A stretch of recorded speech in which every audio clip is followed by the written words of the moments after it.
Hey there, YouTube. Welcome back to the Heir of Carthage Shimazu campaign commentary. So, basically, let's pick up where we left off. Let me kind of tell you my plan.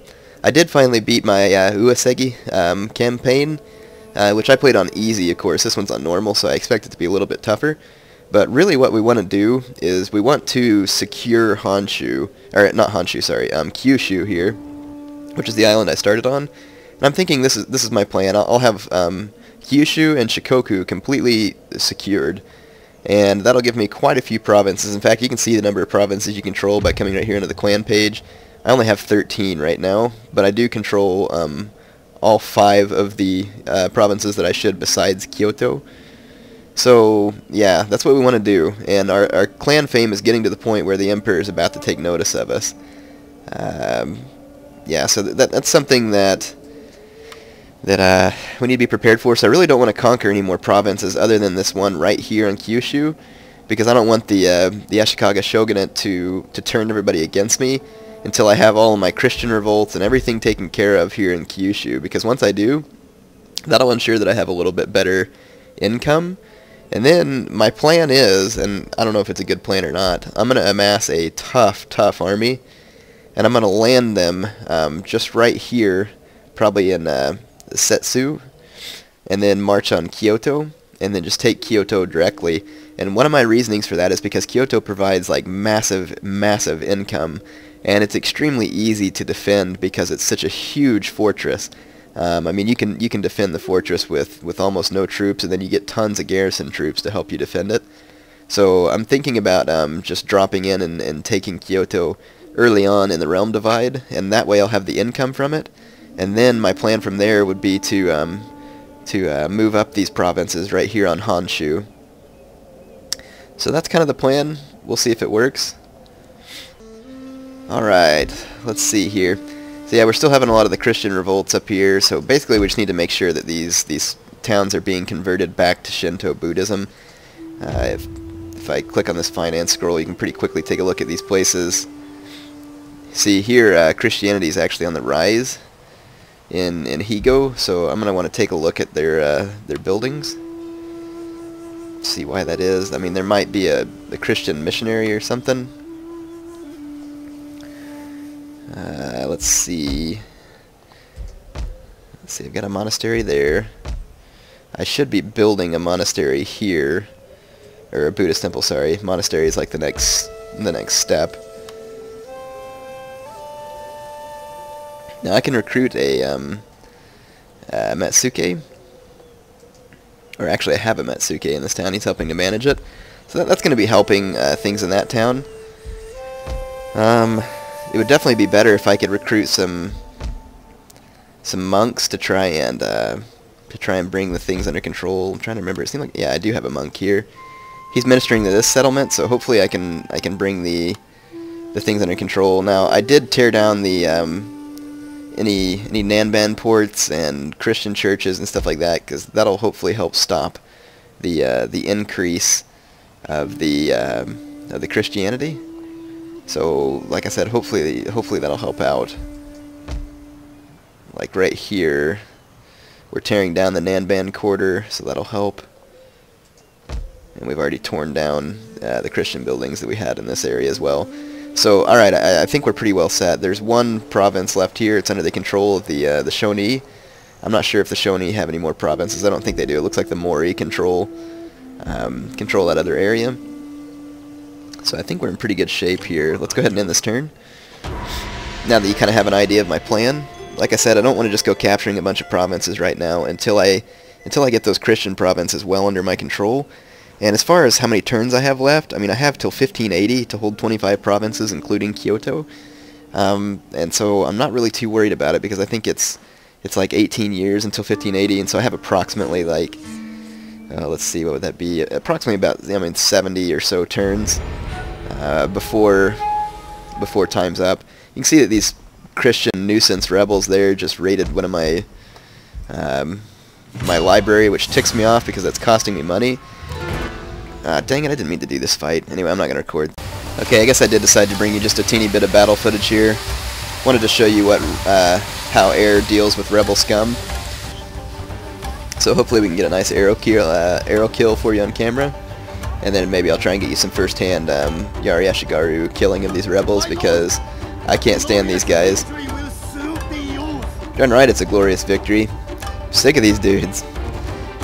I mean, one of the campaigns I'll probably convert to Christianity just to show you some of the benefits that you can get.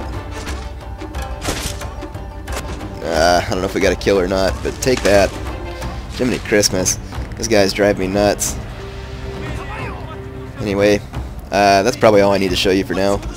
Okay, so here's the spear point view of the rebel scum being destroyed. So you can see what it's like to be an Ashigaru, to be in the midst of the battle. It's pretty cool. Almost looks like we speared that guy in the face. Yeah, anyway, these rebels are about to do what they do best, which is turn tail and run. So hopefully you've enjoyed my little quick destruction of the rebels there. I don't really know if we can call that a heroic victory, as it was pretty much going to be a victory pretty easily for me, but there we go. I'm definitely going to keep this ninja around. I'm going to use him. In fact, I should try and gain him some skill here.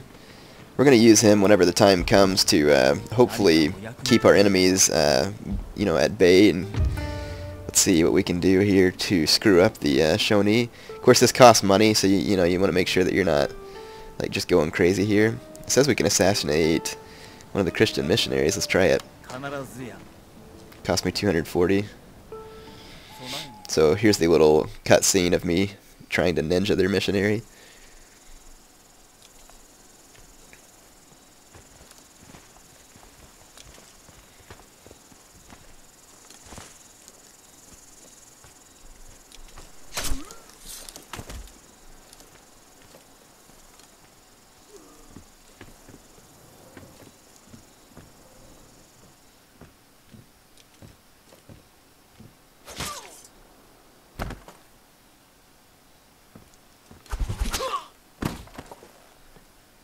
So far, so good.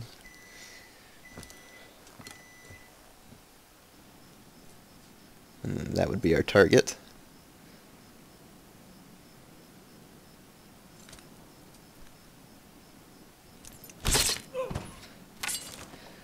And that would be that. So there's one less Shoni missionary that's going to be bothering us. I know that's probably a little bit less than kind of me to be assassinating religious figures, but as you all know, I certainly can't be having all that rebellion that's going on right now. It's causing me all kinds of problems.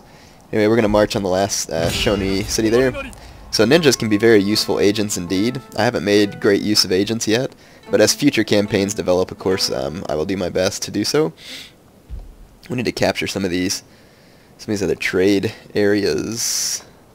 Thinking it'd probably be quicker to come from up here. See if we can recruit some trade ships. Trade ships don't really cost all that much, and you know, they can give you a good return on value. Let's see, I've only got I may have a full stack there. You can't put like more than like 7, I don't know, it's like 8 or 9 trade ships on each route, but I'll just make sure and go ahead and max out my number of trade ships on each route. And in fact, I have 3 more trade ships right there. Let's just go ahead and see how many we can stack up down here. All of them. Alright, and then I'll capture that trade port on the next one. I know a lot of you are screaming at me to do so, but don't worry, I'll take care of it. Let's see if I have any generals that need to be upgraded. Doesn't look like it at the moment. In fact, I'm not really familiar with my family tree right now. Let's see what we got. These guys are already assigned. Well, this guy hasn't been assigned to a commission, so let's put him on the commissioner for finance. So it looks like my my Shogun's honor is not great, but it's okay. And I think my daimyo, sorry, not my Shogun. His honor is okay. My other guy's loyalty is very good, but it says his honor is unproven. So let's see where my Shogun is. Sorry, my daimyo. I keep saying Shogun, not my Shogun. I believe that's him right there. Let me go look at the name just to make sure. Shimazu Takahisa. So no, that's not him. He must be already up here in the battles. I think that, yeah, this is him right here. Okay, so I'm going to keep using him in battle because that should help push his honor up, and that'll be good. The higher honor you have, the more, the less resistance to invaders and the less bad stuff that you have happen when you're conquering new provinces. So a lot of you have been like all mad at me, like, oh, how come you didn't loot that city here? It was 11,000 koku. It's because when I was playing my Uesegi campaign, I looted the crap out of a couple of cities that were, you know, a whole bunch of koku, and you'd think, oh, it's totally worth it, it's totally worth it. No, it's not totally worth it, because it drops the honor of your daimyo, and then when you conquer a new province, they're like revolting because they don't, like, I mean, your daimyo has no honor, and it causes like a whole bunch of revolt, and you can't control your provinces, and then you start losing money because they're always revolting and you can't tax them. Trust me, it is not better under, you know, under any circumstances. So my looting days are over unless it's absolutely necessary, because I mean it absolutely destroys your daimyo's honor. I think it's kind of stupid, to be honest. Like, you should probably be able to pull it off. Like, if you loot a city that's been at war with you for like a long time or something, I don't think it should really affect you that much. But CA has it set up to where it pretty much screws you no matter when you loot, and so I don't know if they'll ever change it or if they need to change it, but it definitely is kind of frustrating because it's almost like the loot option's there, but if you use it, you're just going to be screwed in the end, so I really don't like that. I wish they would allow you to do some looting so you could get some money, but maybe they were worried that would make the game too easy or something, so they made a trade-off system where if you loot, like right here, I mean, I could loot and get an absolute trash load of money, but it's totally not worth it because it would drop the honor of my daimyo, and then all my provinces would like basically be revolting. It's ridiculous.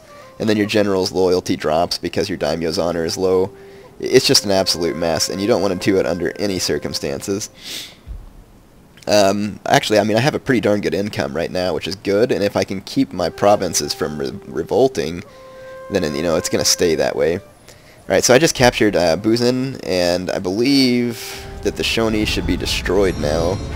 Yes. Alright, so all the Shoni are gone, so now their armies are gone. And I now have craft goods, which is pretty sweet. These things are worth some good money. So here's my little craft workshop.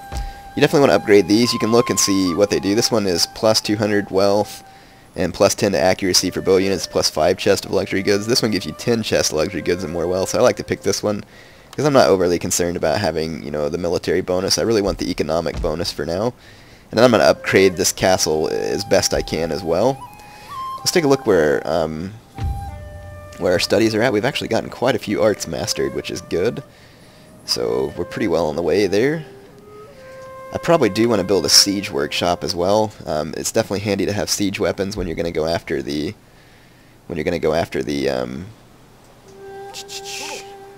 let's see, who are these dudes? Harakiyama, let's see, are they going to be happy? I mean, well, they're all going to be fighting against me in the end. Let me see where these guys are set up to determine whether or not it might be stupid for me to start a war with them. Okay, these dudes are right up here next to the shogunate, so I'm really not worried about picking a fight with these guys because, I mean, they're friends with the Mori, which are close to me, but I don't really care because eventually I'm going to be going to war with everybody. And I really suggest, some of you have been saying, Air, you should get some vassals and stuff, but the problem is, like, the vassals turn against you when it comes time for the realm divide, and I found that it's actually smarter from what I've noticed. Now, if someone has a reason why, you can tell me otherwise. I found that it's smarter to make vassals after you have the realm divide, because then they will be loyal to you, and, you know, there won't be any question there. I guess I'll show you a little bit of naval footage since I haven't in a while, but I'll see you there on the battle map. Okay, I actually forgot to push record. I was going to bring you a little bit of footage, but I'll just bring you some in the next naval fight. But, you know, nothing real big happening there. We did manage to capture that trade port. I have some beat-up ships that need to be repaired, so I'm going to probably try and head back to the nearest dock that I have, which is... I don't have a dock up here on this northern coast. That kind of sucks. I'll just have to go to this one right here. I'm going to repair these ships, and I'll start cranking out some... I can't build any trade ships right now. Yeah, I can't build any trade ships right now. Not at that port, at least. Let's see. Oh, I have a small navy here as well. Let's see what I got here. Oh, yeah, that's the ones I just brought down. I'm gonna go ahead and combine these two navies here, so it'll be stronger. Now I have a pretty decent sized little navy. Okay, let's go ahead and end this turn and see how things are going. Like I said, right now we want to save a bunch of money. We want to solidify a few provinces because, I mean, I have plenty of time, I think, to meet my campaign goals. See, the Mori want an alliance and trade agreement, and I think that would be pretty acceptable. I mean, they are going to turn on me eventually, but I'll be ready to deal with that, and I think for now it'll just increase my income. Yeah, now look, I'm getting like 4,100 koku per turn, and this will allow me to bank up, like, you know, hopefully a couple of tens of thousands of koku, and that'll leave me in great spot when we hit the realm divide. I'll have some extra cash to work with. Of course, there's yet another Christian revolt. I can't seem to put an end to these things. And the problem is my armies are in provinces where if I leave, I'm probably going to experience a similar Christian revolt because all of these provinces are Christian right now. Let's see, the public order there was bad. Looks like Shinto Buddhism, sorry, like I said, I'm still sick. Shinto Buddhism is on the rise in all these provinces. In fact, Christianity is almost gone there in Higo. It's very slowly rising in that province. What about Buzen? Yeah, it's very slowly rising in Buzen as well. So we got a lot of work to do here. I'm building a monastery. I can recruit another monk, so let's see. Let's take one more look at these to see which province needs the most work. Yeah, Bungo needs a whole bunch of ministering. So hopefully that'll help speed up the process there. I should probably tear down this this building here and go ahead and build another monastery. I don't really want the archery dojo. I want to build something different there, so I'll just go ahead and tear down both of those buildings, and then I'm going to go ahead and upgrade this fortress as well. I am going to need to bring an army, though, to